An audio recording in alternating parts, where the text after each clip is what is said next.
I've been meaning for a long time to show how I get to a race event, and as it's Thursday morning and we're on our way to Brands Hatch, the final round of the championship, if I don't do it now, I've run out of time. So come on in and I'll show you how we get to the track and what our setup entails.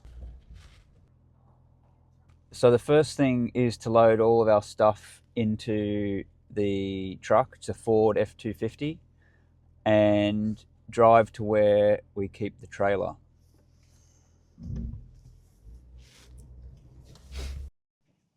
So it's been about an hour drive from home to where I keep the trailer. I've just hooked the trailer up onto the fifth wheel hitch in the bed of the truck, and now I've got about 2 hours drive from here to Brands Hatch. I always look forward to Brands as it's a great circuit for me. I have some reservations because of recent results haven't been what I would like, and then it makes it hard to build momentum going into that final round. But yeah, sure, we'll try everything we can to bring it home strong.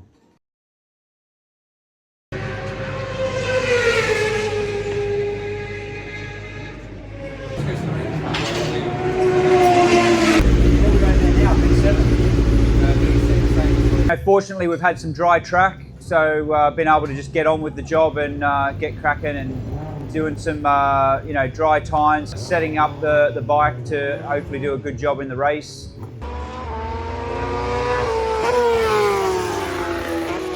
I feel like the last few rounds haven't really been hitting our target, been a little bit below expectations. Obviously last weekend I had a fantastic win. That was a little bit circumstantial with weather conditions and things like that. But if I just focus on the dry weather conditions, I feel like we're a little bit off where I would expect to be. We're always trying to move forward. So come into this weekend with a few alterations to the bike, and yeah, got going. Didn't really find any great improvements myself. So. There's been a niggling problem with the bike I've been dealing with pretty much all year, really, a vibration. I haven't mentioned it much because I didn't really know what the reason for it was and what the cure was even.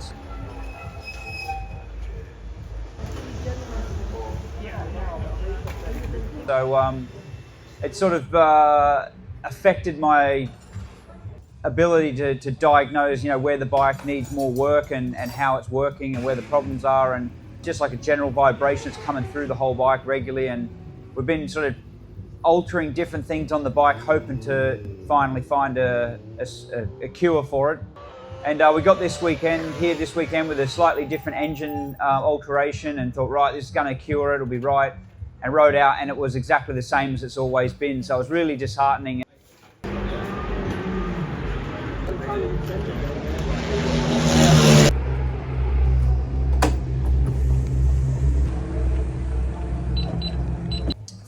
For today, we changed the clutch. We took the clutch we've been using, we took it off, and probably should have thrown it in the bin, but they're expensive, so we won't do that. But put the standard unit on, and the vibration is gone. So that's a positive step.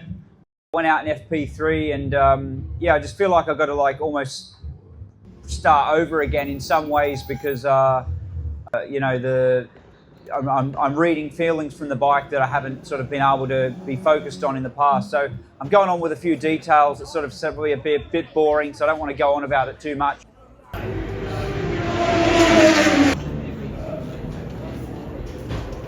At the moment, we have the standard swing arm pivot in, but we do have an adjustable version which can move the swing arm pivot up or down. And the reason we might do that is if we move the swing arm pivot up, it'll make the swing arm angle steeper, and that'll create more anti-squat, meaning the bike will want to squat down less at the rear, and during acceleration the rear of the bike will feel stronger and less likely to feel like the bike's squatting in the rear. In this position, that normally creates more drive grip. So when the bike's not at full lean angle, it's up off the edge, and what we call drive grip, it normally feels better and drives better in that position, but you will lose some edge grip.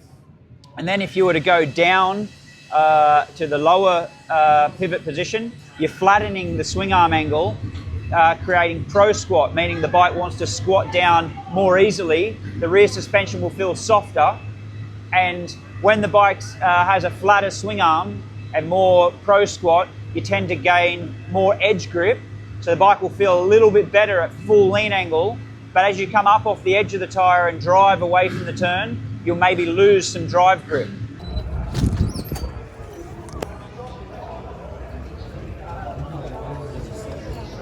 We went out in qualifying and kind of put some decent lap times together, and it's hard for me to really pinpoint where to go and improve exactly, because we're slightly slower at the moment than we were when we were here earlier this year. So if someone has the information and the knowledge, please bring it forward to me. You'd be welcome to let me know and hear it.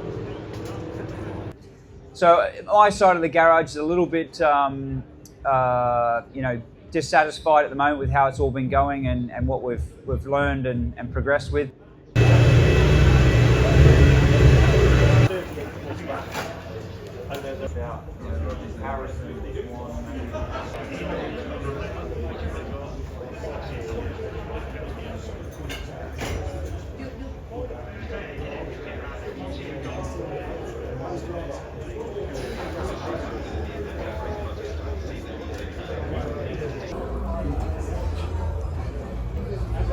What about the power of the bike?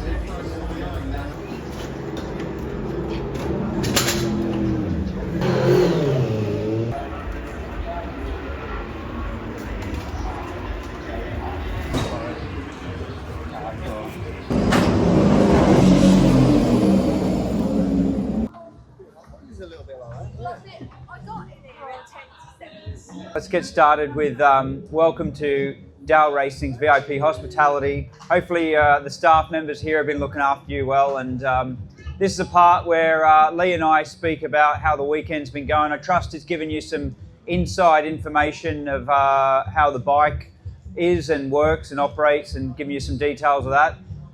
Here we'll just talk about more about the weekend in general. So this is our second visit to Brands. Returning back to Brands Hatch, you expect that you're going to make steps forward during the year, and when you return to the track, you'll better your lap times and make steps forward. And I certainly haven't done that, so I'm definitely disappointed in the fact that we haven't really progressed as well as we wanted to through the year. I feel like the Honda, not trying to make excuses, just trying to give you clarity that I feel like the Honda's a difficult bike in this series at the moment. Last year it was nearly a championship winner, and even Tommy on the same bike this year isn't getting the success he had last year. So I think collectively the Hondas have a bit more work to do. That possibly could be due to the tyre that we have had changed for this year.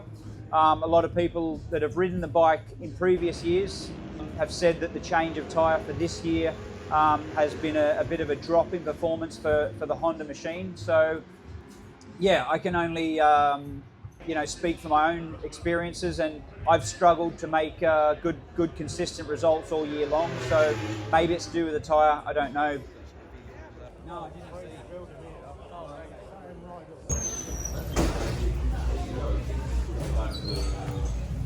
Yo.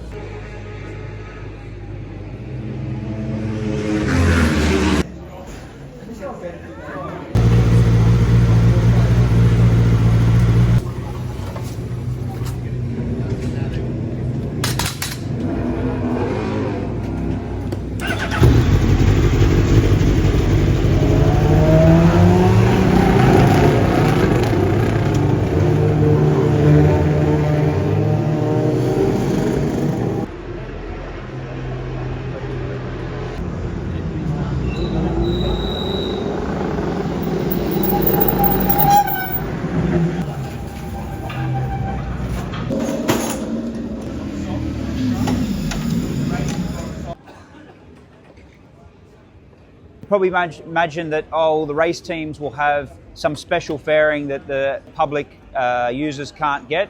But the product that we use for racing is the same as what anyone can buy. And the reason that's particularly important is because when you're fitting the fairing to start with, you'll notice that a lot of fairing manufacturers haven't got the fairing in the perfect shape, or the holes aren't in the correct position, and the top fairing and the bottom fairing and the side don't all fit together very well. I think Carbon do a fantastic job in that every piece is molded equally in the same to the next one and pre-drilled to suit a perfect fitment. So we can have a crash in a session and maybe only change a front part of a fairing or a side part of a fairing, and they'll all interchange. You don't have to get the grinder out and make adjustments every time to fit. And I can speak about this with confidence because earlier this year I was racing in Australia before I come over to the British Superbike season, and I put a bike together for a club series out there and had to use the fairings myself and fitted them myself for the bike I was using. So I know firsthand how well the parts fit onto the bike. And I also painted the fairings myself too. So I know with some of the other brands, there's a lot of preparation before paint to try and get the surface smooth and a nice finish before you put the paint. And the finish of the fairings as you receive them from Carbon is such a high quality, there is minimal amount of preparation needed before you go to paint as well.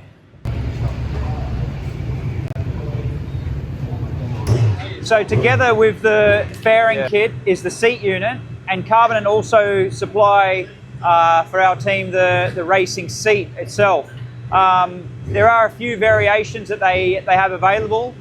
This is the particular one that I've gone for with a more sort of durable finish with some foam underneath. But then particularly to me, I have this rib here in the seat. That's to give me something to sort of like hook into and lean against and not slide back on the bike on acceleration out the corner. But then it's also not interfering with my ability to move back on the bike under brakes. So during braking, if I need to slide further back on the bike to keep the rear wheel on the floor, I can do that without being affected by a big rear hump that you see on some other riders' bikes.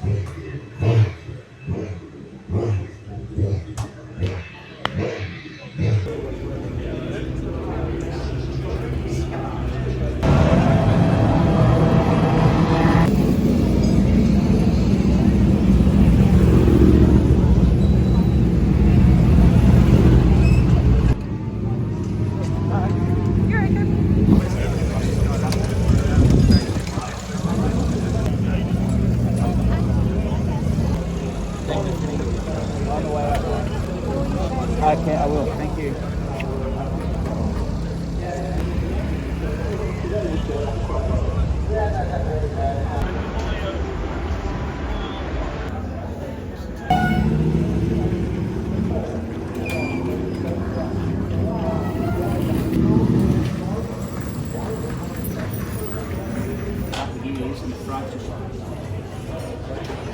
Like in the turn one, I'm losing the front and the grain wheel, but everywhere on the front, I'm just like, so many times. Good afternoon, everyone. Welcome to the DAO Racing VIP hospitality. I hope you've been well looked after by our staff.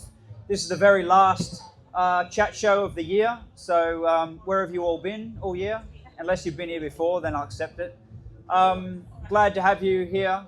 Unfortunately, we've got some disappointing weather, but hey, it may put a spanner in the works and give us an opportunity to take a pounce on a few unsuspecting victims out there and maybe get a better result. Our dry conditioned positions and lap times haven't been rewarding.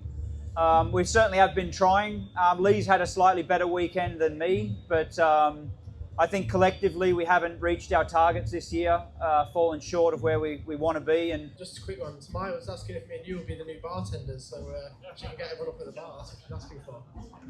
I'm only behind the bar to get further away from that speaker so it doesn't squeal and blow your eardrums out. But Samaya thinks we'd be great bartenders. So. I did actually spend some time working in a nightclub years ago in Australia, but I was more of, I did spend some time behind the bar when they were short-staffed, it was busy, but most of the time I was just a classy glassy.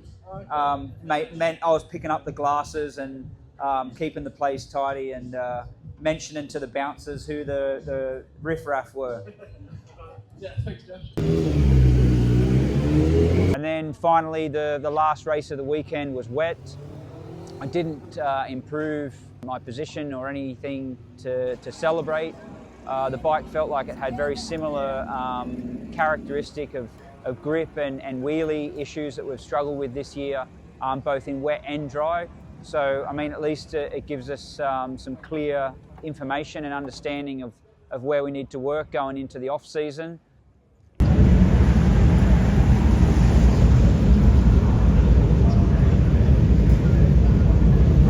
Not anything I can really finish the season with a buzz or a high, as obviously everyone wants to go out at the end on a high. But yeah, it sort of followed a general pattern of the year. I feel like we've underperformed this year. There's been some moments where we've had some success, but not regularly, not consistently. And I feel like this weekend kind of emulates the year as a whole. We've sort of missed the target. We did come in this weekend with a slightly altered engine spec to see if we could find some direction for next year, maybe use this last round as a bit of a test for next year. Lee seemed to be much more pleased with the spec of the engine and got more out of it than I could. It's not that it was bad, it just didn't feel like it gained much for me, but at least it gives us some direction of what is possible. So on that side, it's a positive. In recent rounds, I've struggled with some vibration from the bike, and we're able to finally find a solution to that, and it turned out to be a clutch issue. So that was some positive information there, but again, nothing that really transformed the bike or was able to give me better lap times or improve my qualifying or anything like that. But we're fit, healthy, have the bikes all in one piece. Lee and I are both got positive energy and mindset going into next year. The team are already discussing plans to go testing with new parts and updates to the bike in preparation for next year. So let's just focus on going better in the future.